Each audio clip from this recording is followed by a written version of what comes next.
കിടന്ന് പ്രാർത്ഥിച്ച എന്ത് സംഭവിക്കും? ബൈബിൾ അതിനെക്കുറിച്ച് എന്താണ് പറയുന്നത്? ഒരു ദിവസം അവസാനിക്കുമ്പോൾ ആ സമയം നിശബ്ദമാകും. അന്നത്തെ എല്ലാ ജോലികളും കഴിഞ്ഞ് വളരെ ക്ഷീണിച്ചായിരിക്കും ബെഡിൽ കിടക്കുന്നത്. എന്നാൽ ആ സമയത്തും ഉള്ളിലെവിടെയോ ദൈവത്തോട് സംസാരിക്ക് എന്നൊരു ചെറിയ ശബ്ദം കേൾക്കും. പക്ഷേ ആ കിടക്കുന്ന സമയത്തുണ്ടാകുന്ന ചോദ്യം എന്താണെന്ന് പറഞ്ഞാൽ, മുട്ടുകുത്താതെ കൈകൂപ്പാതെ പ്രാർത്ഥനയ്ക്ക് ഇരിക്കേണ്ട രീതിയിൽ അല്ല ഇപ്പോൾ ഇരിക്കുന്നത്. അങ്ങനെയാണെങ്കിൽ ഇങ്ങനെ കിടന്ന് പ്രാർത്ഥിക്കാമോ എന്ന് നിങ്ങൾക്ക് തന്നെ തോന്നും. സംശയമുണ്ടാകും. ഇതിൽ സത്യം എന്താണെന്നറിയാവോ?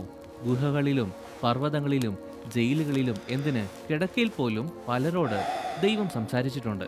പുരുഷന്മാരായിക്കോട്ടെ സ്ത്രീകളായിക്കോട്ടെ, അവർ എവിടെയായിരുന്നോ അവിടെ തന്നെ ദൈവത്തോട് നിലവിളിച്ച സന്ദർഭങ്ങളെക്കുറിച്ച് ബൈബിൾ പറയുന്നുണ്ട്.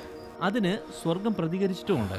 പ്രാർത്ഥന ശരിക്കും പറഞ്ഞാൽ നമ്മുടെ സാഹചര്യത്തെക്കുറിച്ചുള്ളതല്ല. ഇത് നമ്മുടെ ഹൃദയവുമായി ബന്ധപ്പെട്ടതാണ്. എന്നാലും ഇതിൽ അവഗണിക്കാൻ കഴിയാത്ത മറ്റൊരു കാര്യം കൂടിയുണ്ട്. കിടക്കയിൽ കിടക്കുന്നത് കൊണ്ട് തന്നെ അത് അനുഗ്രഹമാകാനും സാധ്യതയുണ്ട്, അതുപോലെ തന്നെ കെണിയാകാനും സാധ്യതയുണ്ട്. ചിലപ്പോൾ ഈ ശാന്തമായ സമയം നിങ്ങളുടെ ഹൃദയം ദൈവത്തോടുള്ള അഭിനിവേശം കൊണ്ട് ജ്വലിക്കാനും സാധ്യതയുണ്ട്. അല്ലെങ്കിൽ നല്ല ക്ഷീണമുള്ളത് കൊണ്ട് തന്നെ നമ്മുടെ ശരീരം ഉറങ്ങിപ്പോകും എന്നതിനേക്കാളും വളരെ അപകടകരമായ ഒരു ആത്മീയ ഉറക്കത്തിലേക്ക് തന്നെ നാം വീഴാൻ സാധ്യതയുണ്ട്. ഇനിയിപ്പോൾ എന്തായാലും ഞാൻ എണീക്കുമ്പോൾ പ്രാർത്ഥിക്കാം എന്നല്ല നമ്മൾ പ്ലാൻ ചെയ്യും. പക്ഷേ നാളെ എന്തായിരിക്കും എന്നുള്ളത് നമുക്കറിയില്ല. നമ്മുടെ ജീവിതം ദുർബലമാണ്. നിത്യതയാണ് യാഥാർത്ഥ്യം. നിങ്ങൾ ഉറങ്ങിയാലും അകത്ത് ആ പ്രേരണ ഉള്ളത് കൊണ്ട് തന്നെ ആത്മാവ് ഉറങ്ങില്ല. അതുകൊണ്ടാണ് ഈ സമയങ്ങളിൽ നിങ്ങൾ ചെയ്യുന്നത് നിങ്ങൾക്ക് മനസ്സിലാക്കാൻ കഴിയുന്നതിലും വളരെ പ്രധാനമായിരിക്കുന്നത്. കാരണം ഇന്ന് രാത്രി നിങ്ങൾ കിടന്നുറങ്ങുന്നതിന് തൊട്ടു മുമ്പ് പ്രാർത്ഥിക്കുന്ന ചില പ്രാർത്ഥനകളായിരിക്കും നാളത്തെ വലിയൊരു മാറ്റത്തിന് കാരണമാകുന്നത്. അതുകൊണ്ട് ഈ വീഡിയോ കിടന്നാണ് കാണുന്നതെങ്കിൽ ഹൃദയത്തിൽ പ്രാർത്ഥിക്കാനായിട്ട് ഒരു ശബ്ദം കേൾക്കുന്നുണ്ടോ? നിർബന്ധം തോന്നുന്നുണ്ടോ? സമയം പാഴാക്കരുത്. ദൈവം നിങ്ങൾ പറയുന്ന എല്ലാ കാര്യങ്ങളും ശ്രദ്ധ വെച്ച് കേൾക്കും. പക്ഷേ അതിനകത്തുള്ള ഒരേ ഒരു ചോദ്യം എന്താണെന്ന് പറഞ്ഞാൽ, നിങ്ങൾ അപ്പനോട് സംസാരിക്കാൻ തയ്യാറാണോ എന്നതാണ്. ആദ്യത്തേത്, പ്രാർത്ഥിക്കാൻ മുട്ടുകുത്തുന്നതിന് മുമ്പ് തന്നെ ദൈവം ഹൃദയത്തെ അറിയുന്നു. നിങ്ങൾ പ്രാർത്ഥിക്കാനായിട്ട് ഇരിക്കുന്നതിന് മുമ്പ് തന്നെ നിങ്ങളുടെ ഹൃദയം ദൈവത്തിന് അറിയാം. 1 ശമൂവേൽ 16:7 ഇങ്ങനെ പറയുന്നു: മനുഷ്യൻ കാണുന്നത് പോലെയല്ല യഹോവ കാണുന്നത്. മനുഷ്യൻ പുറമേയുള്ള രൂപം നോക്കുന്നു, യഹോവയോ ഹൃദയത്തെ നോക്കുന്നു. നിങ്ങൾക്ക് വേണമെങ്കിൽ മണിക്കൂറുകൾ മുട്ടുകുത്തി കൈകൾ കൂപ്പി ഭയങ്കരമായിട്ടുള്ള വാക്കുകളൊക്കെ പറഞ്ഞ് പ്രാർത്ഥിക്കാനൊക്കെ പറ്റും. എന്നാൽ നിങ്ങളുടെ ഹൃദയം ദൈവത്തിൽ നിന്ന് അകലെയാണെങ്കിൽ എങ്ങനെ മുട്ടുകുത്തി പ്രാർത്ഥിച്ചു എന്ന് പറഞ്ഞാലും ഒരു കാര്യവുമില്ല. ചിലപ്പോൾ നിങ്ങൾ കിടക്കയിൽ കിടക്കുമായിരിക്കും, കണ്ണ് തുറക്കാൻ പോലും പറ്റാത്ത രീതിയിൽ നല്ല ക്ഷീണം ഉണ്ടാകും. എന്നാലും നിങ്ങൾക്ക് കഴിയുന്നത് പോലെ ആത്മാവ് സംസാരിക്കാൻ പ്രേരിപ്പിക്കുന്നത് പറയാൻ കഴിയുമെങ്കിൽ നിങ്ങൾ പള്ളിയിൽ പോയി പ്രാർത്ഥിക്കുന്നത് പോലെ ആ ഗൗരവത്തോടെ സ്വർഗം അത് സ്വീകരിക്കും. ദൈവം നിങ്ങളുടെ ചടങ്ങ് ആചാരങ്ങളെ അല്ല കാണുന്നത്, ദൈവം നിങ്ങളുടെ ഹൃദയത്തെയാണ് നോക്കുന്നത്. ദാവീദിന് അത് മനസ്സിലായത് കൊണ്ട് തന്നെ ഇങ്ങനെ എഴുതി: ദൈവത്തിന് ഹിതകരമായ യാഗം തകർന്ന മനസ്സല്ലോ. പശ്ചാത്താപത്താൽ തകർന്ന ഹൃദയത്തെ ദൈവമേ അവിടുന്ന് ഒരിക്കലും നിരസിക്കുകയില്ലല്ലോ. പശ്ചാത്താപമുള്ള ഹൃദയം എന്താണെന്ന് പറഞ്ഞാൽ എളിമയുള്ള, അനുതപിക്കുന്ന, ദൈവത്തിന്റെ ആവശ്യത്തെക്കുറിച്ച് പൂർണ്ണമായി ബോധ്യമുള്ള എന്നാണ്. ഇതാണ് സ്വർഗത്തെ ചലിപ്പിക്കുന്നത്. നിങ്ങളുടെ ശരീരം ഏത് രീതിയിലാണ് എന്നുള്ളതിലല്ല, ആത്മാവ് ഒരുക്കമാണോ എന്നതിനെ അടിസ്ഥാനമാക്കിയിട്ടുള്ളതാണ്. യേശുവിന്റെ കൂടെ ക്രൂശിക്കപ്പെട്ട കള്ളനെ കുറിച്ചൊന്ന് ചിന്തിച്ചേ. അവന് ആ സമയത്ത് മുട്ടുകുത്താൻ പറ്റില്ല, കൈകൾ കൂപ്പാൻ പറ്റില്ല, ദൈവാലയത്തിൽ പോയി ഒരിക്കലും പ്രാർത്ഥിക്കാൻ പറ്റില്ല. ആ കഷ്ടപ്പെടുന്ന സമയത്ത് പോലും യേശുവിനെ രക്ഷകനായിട്ട് സ്വീകരിക്കാൻ അവൻ തയ്യാറായി. യേശുവെ, എന്നെ ഓർക്കണേ എന്ന് കള്ളൻ പറഞ്ഞു. യേശു അതിന് മറുപടി പറഞ്ഞു: ഇന്ന് നീ എന്നോട് കൂടെ പർദീസയിൽ ഉണ്ടാകും എന്ന്. ഇത് ശക്തമായ ഒരു കാര്യത്തെക്കുറിച്ച് തെളിയിക്കുന്നുണ്ട്. എന്താണെന്ന് പറഞ്ഞാൽ, നിങ്ങളുടെ അവസ്ഥയ്ക്ക് ദൈവത്തെ പരിമിതപ്പെടുത്താൻ പറ്റില്ല. നിങ്ങൾ കിടന്നു പ്രാർത്ഥിച്ചു എന്ന് പറഞ്ഞ് ദൈവത്തെ പരിമിതപ്പെടുത്താൻ പറ്റില്ല. നിങ്ങൾ കിടക്കയിൽ കിടന്ന് പ്രാർത്ഥിച്ചു എന്നിരിക്കട്ടെ, മുട്ടിന്മേൽ നിന്ന് പ്രാർത്ഥിച്ചാലേ ആ പ്രാർത്ഥന ഞാൻ കേൾക്കത്തുള്ളൂ എന്ന് ദൈവം പറയില്ല. ആത്മാർത്ഥമായ പ്രാർത്ഥനയാണ് ദൈവം അന്വേഷിക്കുന്നത്. രണ്ടാമത്തത്, രാത്രി പ്രാർത്ഥിക്കുന്നതിൻ്റെ രഹസ്യശക്തി. രാത്രി ഈ ലോകം ഉറങ്ങുന്ന സമയത്ത് പോലും പവിത്രമായ സ്വർഗം നിങ്ങളുടെ അടുത്ത് തന്നെയുണ്ട്. ദാവീദ് ഇത് മനസ്സിലാക്കിയത് കൊണ്ട് തന്നെ ഇങ്ങനെ എഴുതി: എൻ്റെ കിടക്കയിൽ ഞാൻ അങ്ങയെ ഓർക്കുന്നു, രാത്രി സമയങ്ങളിൽ ഞാൻ അങ്ങയെക്കുറിച്ച് ധ്യാനിക്കുന്നു. പകൽ പ്രാർത്ഥനകൾക്ക് പലപ്പോഴും ഇല്ലാത്തൊരു ഭാരം, ആഴം രാത്രി പ്രാർത്ഥനകൾക്കുണ്ട്.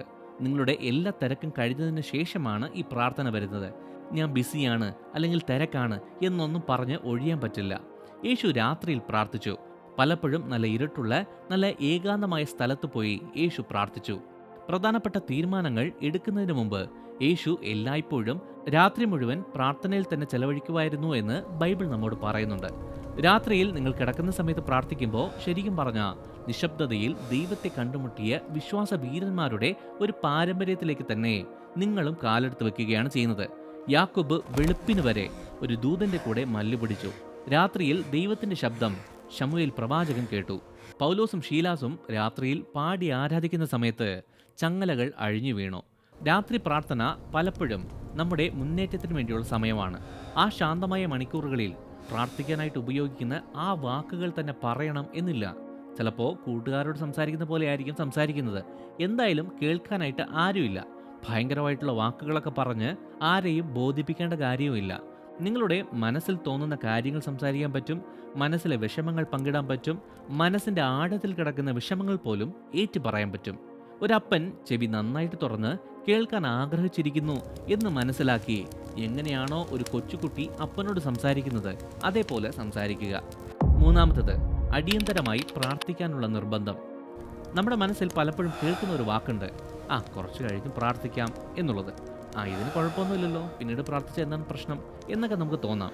എല്ലാത്തിനും ഉപരി ഇനി നമുക്ക് നാളെ പ്രാർത്ഥിക്കാം, നല്ല ഫ്രഷ് ആയിട്ട് നല്ല സമയമൊക്കെ എടുത്ത് പ്രാർത്ഥിക്കാം, അതിൽ തെറ്റൊന്നും ഇല്ലല്ലോ എന്നൊക്കെ നമുക്ക് തോന്നാം. എന്നാൽ പ്രാർത്ഥിക്കാമെന്ന് മനസ്സിൽ തോന്നുന്ന സമയത്തേക്കാൾ മികച്ച സമയം വേറെ ഇല്ല എന്ന് തെളിയിക്കുന്ന പല സംഭവങ്ങൾ ബൈബിളിലുണ്ട്. നെഹമ്യാവ് 2-4 വാക്യത്തിൽ രാജാവ് നെഹമ്യാവിനോട് നിന്റെ അഭ്യർത്ഥന എന്താണ് എന്ന് ചോദിച്ചു. ആ സമയത്ത് നെഹമ്യാവ് എന്താണ് ചെയ്തത് എന്ന് ബൈബിൾ പറയുന്നു. ഞാൻ സ്വർഗത്തിലെ ദൈവത്തോട് പ്രാർത്ഥിച്ചു. അതൊരു നീണ്ട പ്രാർത്ഥനയല്ല, ദൈവാലയത്തിൽ വെച്ചു അല്ല പ്രാർത്ഥിച്ചത്. ഈ പ്രാർത്ഥന അവർ സംസാരിക്കുന്നതിൻ്റെ ഇടയ്ക്കാണ് പ്രാർത്ഥിച്ചത്. എന്താണ് ചെയ്യേണ്ടത് എന്ന ദൈവത്തിൻ്റെ ആലോചന ഇവിടെ ആവശ്യമാണ് എന്നത് നെഹമ്യാവിന് അറിയായിരുന്നു. അങ്ങനെ പെട്ടെന്ന് പ്രാർത്ഥിച്ചത് കൊണ്ട് തന്നെ രാജാവിൻ്റെ മറുപടിയുടെ ഗതിയെ തന്നെ മാറ്റി. അങ്ങനെ യെരുശലേം മതിലുകൾ പുനർനിർമ്മിക്കാനുള്ള അനുവാദം നെഹമ്യാവിന് കിട്ടി. ക്രൂശിലെ കള്ളന് മുട്ടുകുത്തി ഉപവസിച്ച് പ്രാർത്ഥിക്കാനുള്ള സമയമൊന്നും ഇല്ലായിരുന്നു. അവസാന ശ്വാസം വലിക്കുന്ന സമയത്ത് അവൻ യേശുവിനോട് പറഞ്ഞു, കർത്താവേ, അങ്ങയുടെ രാജ്യത്തിൽ വരുമ്പോൾ എന്നെ ഓർക്കണമേ എന്ന്. ഭയങ്കര നിരാശയോടെ പറഞ്ഞ ആ ഒരൊറ്റ പ്രാർത്ഥനയ്ക്ക് ഒരു ശാശ്വതമായ ഉത്തരം കിട്ടി. ഇന്ന് നീ എന്നോട് കൂടെ പർദീസയിൽ ഉണ്ടാകും എന്ന്.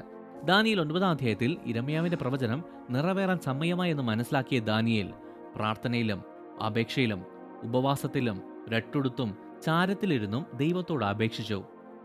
ഇനി അടുത്ത ഉത്സവം വരട്ടെ എന്ന് പറഞ്ഞ് ആ പ്രാർത്ഥന അവൻ മാറ്റിവെച്ചില്ല, അല്ലെങ്കിൽ നാളെ ആകട്ടെ എന്ന് കാത്തിരുന്നില്ല. അപ്പോൾ തന്നെ അവൻ പ്രാർത്ഥിച്ചു.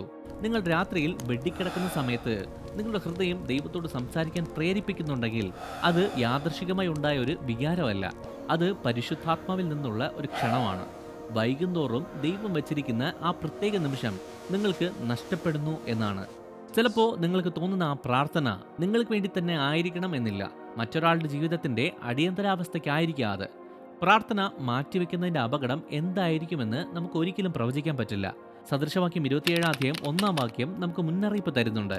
നാളെക്കുറിച്ച് വീരവാദം മുഴക്കരുത്, കാരണം ഓരോ ദിവസവും എന്താണ് കൊണ്ടുവരുന്നത് എന്ന് നിങ്ങൾക്കറിയില്ലല്ലോ. നമുക്ക് മറ്റൊരു അവസരമോ അല്ലെങ്കിൽ മറ്റൊരു ശാന്തമായ നിമിഷമോ കിട്ടുമെന്ന് ഉറപ്പില്ല.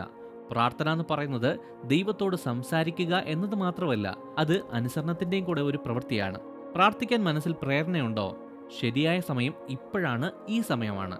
അതിപ്പോൾ നിങ്ങൾ ബെഡിൽ കിടക്കുവാണെങ്കിലും ശരി, തെരുവിൽ നടക്കുവാണെങ്കിലും ശരി, അല്ലെങ്കിൽ കസേരയിൽ ഇരിക്കുന്ന സമയത്താണെങ്കിലും ശരി, പ്രാർത്ഥിക്കാനുള്ള പ്രേരണയുണ്ടോ? താമസിപ്പിക്കരുത്.